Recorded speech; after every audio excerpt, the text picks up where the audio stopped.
মানুষের জীবন। আমি মার্ডার কেসের আসামি ছিলাম।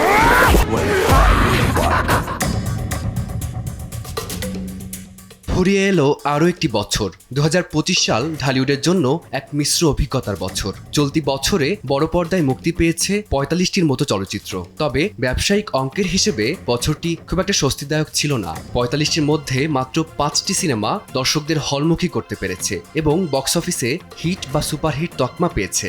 বাকি সিনেমাগুলোর ভিড়ে গুটি কয়েক শৈল্পিক দিক দিয়ে প্রশংসা কুড়ালেও লগ্নিকৃত অর্থ ফেরতের লড়াইয়ে বছরটি ছিল বেশ চ্যালেঞ্জিং। চলতি বছর তুমুল দর্শক সাড়া পেয়েছে বরবাদ, জঙ্গলি, দাগি, তাণ্ডব এবং উৎসব সিনেমা। সেগুলো সফলতার নেপথ্যে ছিল তারকা দ্যুতি এবং ভিন্নধর্মী গল্প। আমি আমার ফিউচার নিয়ে ভাবি না, আমি শুধু একটা জিনিসই ভাবি। বছরের অন্যতম আলোচিত সিনেমা বরবাদ। শাকিব খানের অ্যাকশন প্যাকড পারফরম্যান্স এবং হাই ভোল্টেজ মেকিং, একই সাথে উন্মাদ প্রেম, সহিংসতা আর প্রতিশোধের গল্প সিনেমাটিকে সুপারহিটের তালিকায় শীর্ষস্থানে এনে দিয়েছে।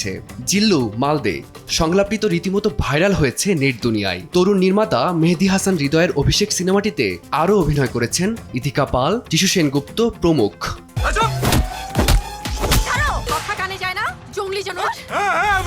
চকলেট বয় ইমেজ ভেঙে সিয়াম আহমেদের দুর্দান্ত অভিনয় জঙ্গলিকে নিয়ে গেছে এক অন্য উচ্চতায়। বাবা মেয়ের সম্পর্কের ড্রামা ঘরানার সিনেমাটি দর্শককে আবেগে ভাসিয়েছে, করেছে হলমুখী। এম রাহিম পরিচালিত সিনেমাটিতে সিয়ামের বিপরীতে ছিলেন শবনম বুবলি ও দিঘি।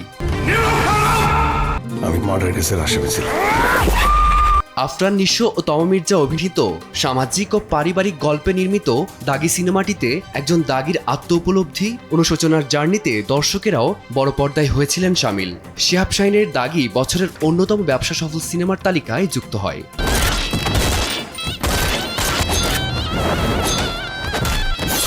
বাণিজ্যিক সিনেমার মোড়কে শক্তিশালী রাজনৈতিক বার্তায় পর্দায় তাণ্ডব ছড়িয়েছে রায়হান রাফির তাণ্ডব সিনেমার সবচেয়ে বড় চমক অতিথি চরিত্রে আফরান নিশো ও সিয়াম আহমেদ।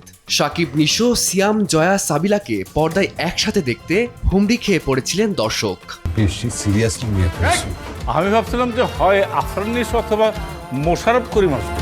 বাংলাদেশি সিনেমার পালে এক নতুন হাওয়া নিয়ে এসেছিল তানিম নূরের উৎসব, পরিবার ছাড়া দেখা নিষেধ। এই ট্যাগলাইন অনেকটা সিরিয়াসলি নিয়েছিল দর্শক। বাস্তব আর আত্মদর্শনের জগৎ এক বিন্দুতে এসে মিলে যাওয়া সিনেমাটি যেন আয়না হয়ে অতীত, বর্তমান, ভবিষ্যৎকে ঘিরে একাত্ম করে দর্শককে। 90 দশকের একঝাঁক জনপ্রিয় তারকার অভিনয় সিনেমাটিকে নিয়ে যায় ব্যবসা সফল মানদণ্ডে। আমার স্বামী কি আসছেন? আমি তোমার স্বামী। ব্যবসায়িক সাফল্যের বাইরেও ঢালিউডে এবার শৈল্পিক ধারার বেশ কিছু সিনেমা আন্তর্জাতিক অঙ্গন ও দেশের সমালোচকদের প্রশংসা কুড়িয়েছে। এর মধ্যে অন্যতম রিক্সা গার্ল, বলি, অন্যদিন, বাড়ির নাম শাহানা, সাবা এবং দেলুপি। এই সিনেমাগুলো বাংলা সিনেমা রুচিশীল পরিবর্তনের ইঙ্গিত দিয়েছে। এশা জান্নাত, মোডাস অপারেন্ডি, খুন সহ ধর্ষণ, 40 থেকে 50টা স্ট্যাব আছে। এবছর নারী প্রধান গল্পের সিনেমা হিসেবে আলাদাভাবে নজর কেড়েছে আজমেরি হক বাঁধন অভিনীত এশা মার্ডার। তবে তারকাবহুল ইনসাফ এবং নীলচক্র নিয়ে দর্শকদের ব্যাপক প্রত্যাশা থাকলেও শেষ পর্যন্ত সিনেমা দুটি বক্স অফিসে সেই সম্ভাবনাকে পূর্ণতা দিতে পারেনি। এদিকে চক্কর সিনেমাটি নির্মাণ শৈলী ও অভিনয় গুণে ধীরে ধীরে এর লগ্নিকৃত টাকা তুলে আনতে হয়েছিল সক্ষম।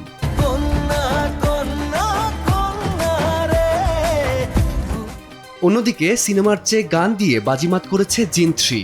নুসরাত ফারিয়ার কন্যা গানটি সামাজিক যোগাযোগ মাধ্যম থেকে শুরু করে পাড়া মহল্লায় ব্যাপক জনপ্রিয়তা পায়, যা সিনেমাটির প্রচারণায় বড় ভূমিকা রেখেছে। বছরের সিংহভাগ সিনেমায় ছিল আলোচনায় পিছিয়ে। মেকআপ, টগর, উড়াল, ফেরেস্তে, নন্দিনীর মতো সিনেমাগুলো বড় পর্দায় এলেও দর্শক টানতে হয়েছে ব্যর্থ। 45টি সিনেমার ভিড়ে 5টি হিট সিনেমা হয়তো সংখ্যায় কম, কিন্তু সিনেমার মান এবং প্রচারণার কৌশলে যে পরিবর্তন এসেছে তা আগামী বছরের জন্য দেখাচ্ছে আশার আলো। ফারদিন মাঝহার, সময় সংবাদ, ঢাকা।